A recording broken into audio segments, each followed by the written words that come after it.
Live. Good evening, everybody. Good evening. I would like you to put your seats and tray tables in their full upright and locked position.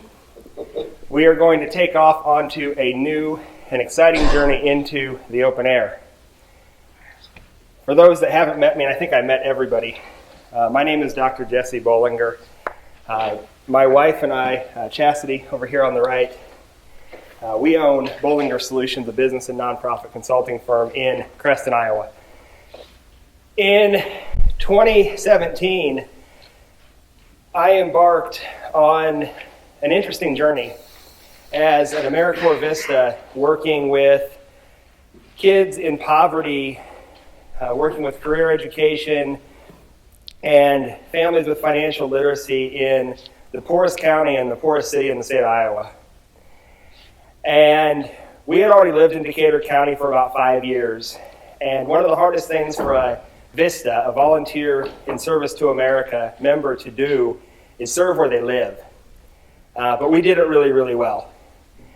And as we worked to develop educational programming, career education programming, I became acquainted with a pilot through various means, and in some miraculous way, I met a guy by the name of Jeff Jorgensen.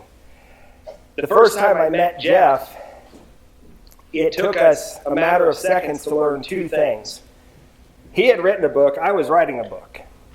He was passionate about aviation, and I thought because I grew up legally blind that I couldn't be involved in aviation, even though I'd always had a little bit of an interest, but I never felt like I could do anything about it. And so Jeff started to tell me stories about pilot shortages and mechanic shortages and lack of access to aviation.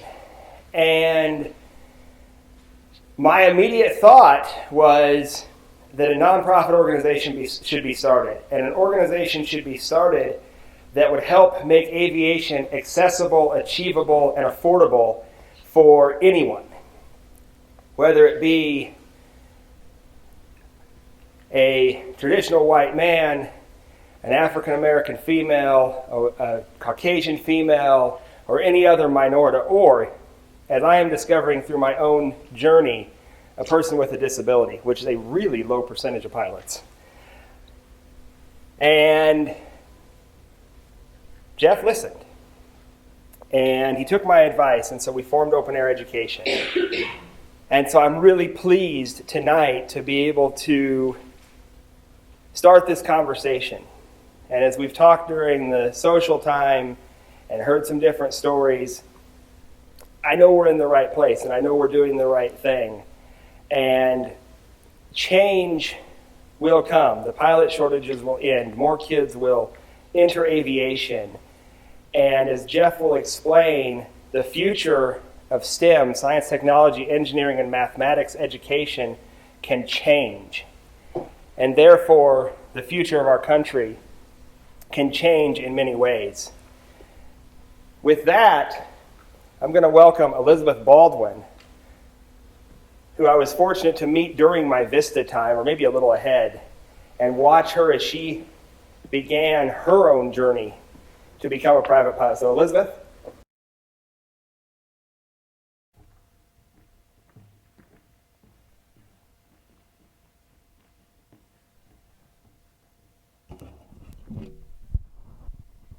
Good afternoon, everyone. I'm really excited to see you all here tonight. So for those of you who don't know me, my name is Elizabeth Baldwin. I'm one of Jeff's former flight students.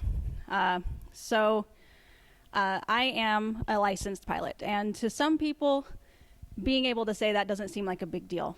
But for me, it is a big deal because it seemed like it was something I would never, ever be able to achieve. So about 3 years ago, I'd never, ever even considered aviation as a career, as a hobby, nothing. And we had an event at our local airport where they were giving out free airplane rides. And I decided, well, why not? It's free. If I don't like it, then I didn't lose any money on it. But the problem is that I fell in love with it. So I was hooked from the very first moments. So then I started doing research, and I was sorely disappointed and frustrated. I was a single mom, newly divorced. It left me in some uncertain financial conditions. And everything I was seeing basically was saying that there was no way I would ever be able to afford it. All the local flight schools were way too far away. I wouldn't have time, I wouldn't have the money. And so I kind of gave up on it over the winter. And then come next spring, through a very complex series of events, I heard about a flight club getting started at the airport in the town that I lived in. Now, the town I lived in is Lamoni, Iowa, and there's only about 1,000 people in this town, so it's really, really small. So it was very interesting that a flight club would be starting when that was something that I was wanting to do. And that is when I met Jeff. He was a flight instructor starting this flight club, and started talking with him and realizing that it wasn't going to be as hard as I thought it was. It was still going to be a lot harder than I thought it was going to be. But I have to tell you, I'm not exaggerating when I say I would not be able to stand here and say that I am a pilot without Jeff's help. He encouraged me every step of the way. He helped me find ways to make the time for it. He encouraged me to join a group of female pilots called the 99s. And after joining them, I actually received a scholarship from them and was able to pay for a large portion of my training, which I really would not have made it without that. I've seen him work with other students in the flight club. His dedication to each of his students is astounding to me. He is so determined for each of his students to succeed. And I see that same drive in his work with the open air education. It's just the passion behind the work he does. He wants to get this information in front of kids. He wants to get schools involved in the STEM education. Aviation is an amazing platform for STEM education. There's so many different applications. There's so many different careers. It is really, the possibilities are endless. So then, without further ado, I would like to introduce Jeff, who will be able to explain this far better than I have. Can you give him a round of applause? This is Jeff Jorgensen. Thank you very much. Stay up here for just a second. I did not hear your entire introduction, but Elizabeth passed her private pilot's check ride on March 10th of this year, and she is a licensed pilot. So I want to have a round of applause for Elizabeth. It's pretty amazing. She's worked very hard to achieve that, and it's a big accomplishment. So thank you very much. Hi, my name is Jeff Jorgensen. Welcome to the Open Air. And I'm told I need to have a microphone. Can you hear me now? There we go. My work with the Open Air started a long time ago. Jesse and Elizabeth kind of touched on it a little bit. And, so it kind of goes back to some of my struggles. When I was a little kid, I wanted to learn to fly. I'd watch the airplanes take off and land at the airport, and I thought, that would be cool. So I asked somebody, it was an adult, it was one of my parents or, I don't remember exactly who, but I asked somebody, I'm like, well, how do you learn to fly? And they said, well, you either have to be really rich or really smart. I thought, oh, fiddlesticks.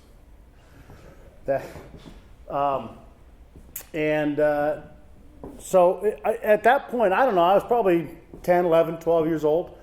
And at that point, I had pretty much written off aviation. It's like, well, I didn't think I could do it. I didn't think it was possible. It wasn't for me.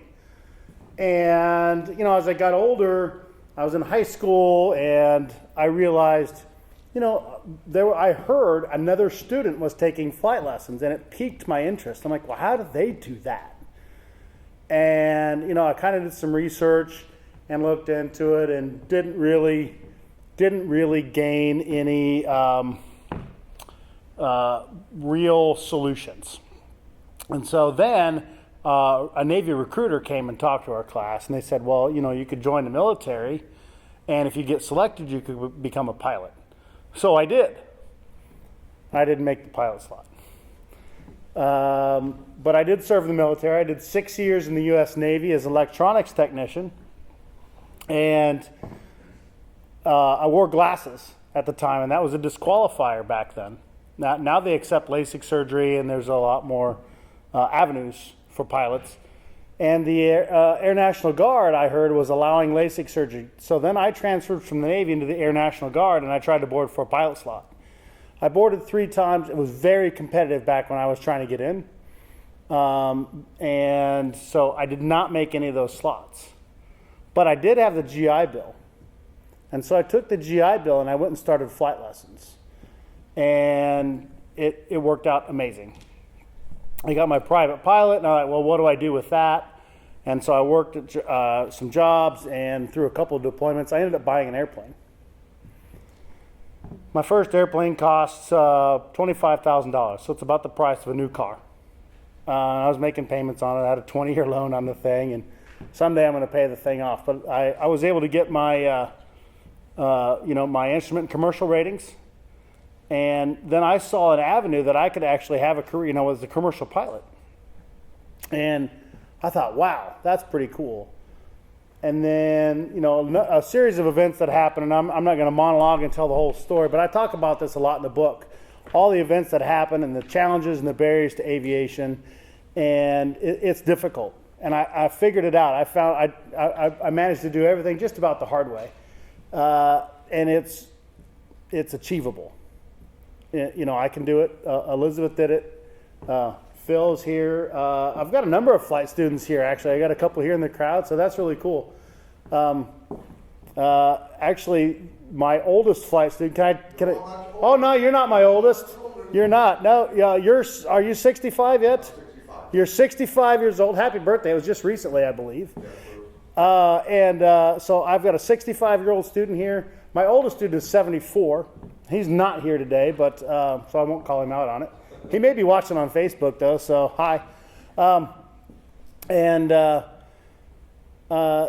Just incredible experiences in aviation from the events that I've been to and the students that I've worked with and the schools that I've been to. And it's really cool to be able to help people. And I enjoy that. So, and I talk about this, so I've got a flyer that's been handed out and you can read through that. And you may have read the article. There's an article out there now that came out today, actually, I think in the newspaper, that talks about the creation of the open air. So I started in Lamoni, like Elizabeth talked about, as a flight instructor. We started this little local flight club, and some of the students were doing pretty well, and we started giving each other call signs. One of the guys, every time he came for a flight lesson, he had a crosswind. It was blowing right across the runway. And so he ended up learning to fly in crosswinds. We gave him the call sign crosswind. In fact, one day we had no winds, and he was coming in, and he was still crabbing the airplane and controlling the airplane like he would be landing for a crosswind. And I'm like, what are you doing? He's like, well, that's just how I land the airplane. I'm like, well, you don't have to do that when there's no wind. You don't have to correct for it. So he's like, oh, that's a lot easier. So it's fantastic. But the experiences of everybody getting the call sign, and we had a lot of fun. First of all, I have to confess that I broke the first rule of Flight Club, was that we don't talk about Flight Club. But, kidding aside, we had a lot of fun with it. We said, what happens at Flight Club stays at Flight Club. And the stories that we have from flying and the adventures and the view and just the incredible experience of freedom when you're flying in an airplane. All your problems, all your concerns, all the life things that are going on, you leave on the ground. When you're in the airplane, you're focused on flying and enjoying the view, and it's just surreal. It's just an incredible experience. Whether you're in a hot air balloon, whether you're in a helicopter, whether you're in an airplane,